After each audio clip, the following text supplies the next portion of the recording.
Just a short video, girls, on backing chords. So I've taken this example. It's quite a simple example. If you have a look at the key, it has one sharp, it's in the key of G, but the grid will tell you that anyway, based on the first chord. So I filled in the grid. The bits that I've put in are in red. Don't forget to put in the F sharp, okay? Now, the two chords, if you just remember that you don't use, are 3 and 7. Okay, so you don't use 3 and 7.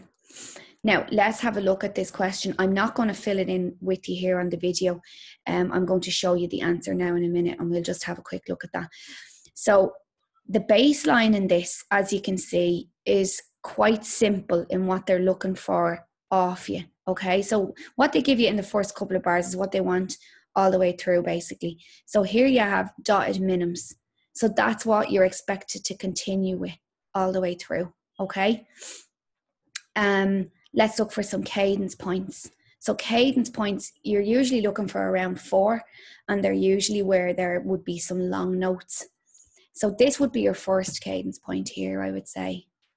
Okay, because look at this, dotted minim ties to a regular minim. Okay, so it would be something to something, this to this. Okay, now let's look along and look for another cadence point. Your next longest note is here, this note here tied to here. So this is your other cadence point, okay?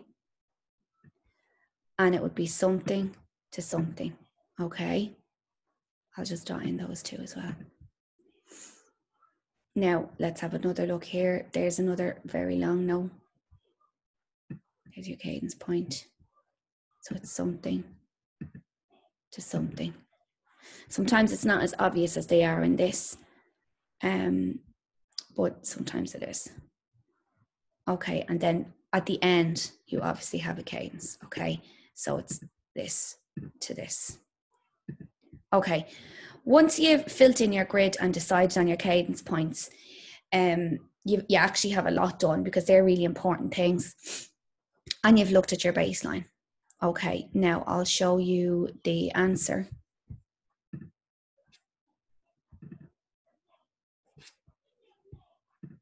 Okay, so there's the answer there. And let's just have a quick look at it. So I've left the grid here. Now, these answers weren't put in Roman numerals, so I've written the Roman numerals beside them. I personally would rather use the Roman numerals because you can see the cadence points. Okay. Okay, so here was our first cadence point. That's where we marked it. And there, as you can see, they've written in a 5 to 1. This was our other cadence point. And as you can see, again, it's 5 to 1. This was our other cadence point. And as you can see, it has come up as 2 to 5. And then the very end, 5, 7 to 1. Okay, so look at the bass. Bass is very simple. In the bars where there is one chord, there's one long note, okay?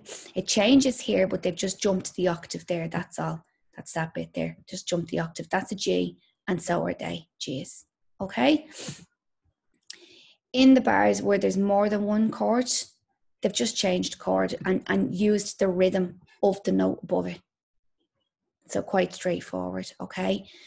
Now, look at this chord here, 1B. Why have they used 1B here? Because there was a 1 used here. You can't use the same chord twice in a row, but you can use an inversion, okay? So chord 1, the bass is G. And if you invert it, the bass has to go up to B, okay? Now, there is a problem with this, in my opinion. There is no root in this chord. So I see that as a problem. To be honest, I would have picked a different chord.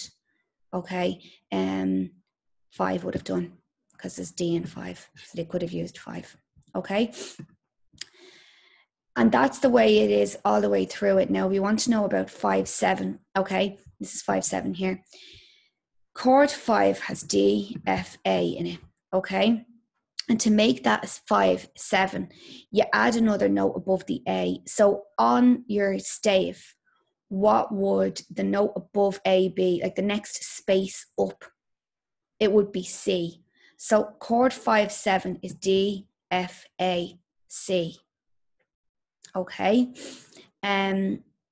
There isn't really any reason for them to use the 5, 7 there, to be honest. It's nice to have maybe 1 5, 7 in your whole thing, but if it's unnecessary, it's unnecessary. You won't lose any marks though for using it. But you won't lose any marks for not using it either.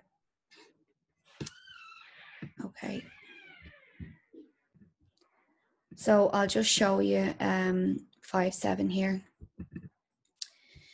So in the key of G, sticking with the same key, you've chord 5 here, which is D, F, A. To make it 5, 7, I should have a little 7 on that, sorry. Should be a 7 in there. D, F, A, C. Okay, so it's down here anyway. 5, D, F, A, so that's 1, 3, 5, 5, 7. D, F, A, C. 1, 3, 5, 7.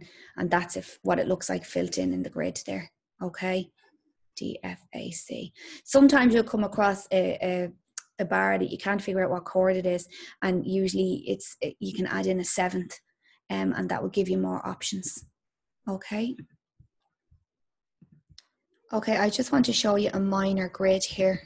Okay, and this will explain as well why I'd rather you use the Roman numerals. Anything that's before 2015, the minor grid is different to the way it is now. They changed it in 2015. So this is the way your grid will look. Okay, so for instance, what I mean is chord 1 is always going to be minor. Chord 2 is going to be diminished. That means diminished. Okay, chord 3 is augmented, but you're not using 3 anyway. Chord 4 is minor. Chord 5 is major. Chord 6 is major. And chord 7 is diminished. Okay, so how you know that is, look at the Roman numerals. It's a small I, so that'll tell you that it's minor. A small 2, it's not minor, but it's diminished. Okay, forget about 3. A small 4, minor. And then a big 5 and a big 6 means major. So if you're using the Roman numerals, you don't have to worry about any of those codes, I suppose. If you just copy the size of the Roman numeral from the grid, your minor question is completed in the exact same way as your major question. You still do the cadences and everything. The only difference is when you look at your grid and you see that there's an accidental, here it's G sharp. Every G needs to be sharp, okay? So when you draw a G in your bass, it needs to be sharp, okay? This one's in A minor, and the accidental in A minor is G sharp. So you'll have to put in that G sharp along the way. But I would definitely, girls, use the Roman numerals. It's definitely the best way to go. If you need to write the chord name outside the box as well, that's fine. But definitely use the Roman numerals. So follow the code in the grid that they give you. Remember, prior to 2015, it was different. So you can check that out in your papers if you want. The paper from 2016, question 5 is minor. If you want to have a look at that one. I think we've already done that though.